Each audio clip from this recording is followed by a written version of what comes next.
терин деген дәмді және өте пайдалы дастарханды ашатын тіске басар жасаймыз. Ол үшін бізге еті бар сүйектер керек болады. Қазанға суық су құйып, етімізді асып, бір қайнағаннан кейін көбігін аламыз. Сәбіз, пияз, сарымсақты екіге бөліп, лавр жапырақ пен қара бұрыш бұршағын салып, тұзын тұздап, баяу отта 3-3,5 сағат қақпақ астында сүйектен ет сылынғанша қайнатамыз.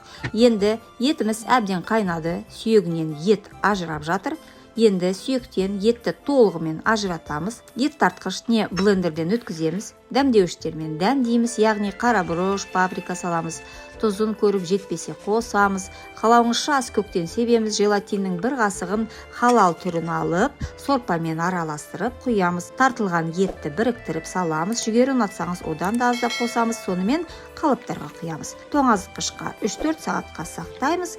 Кейін уақыт өте кесіп жейміз. Астарыңыз дәмді болсын.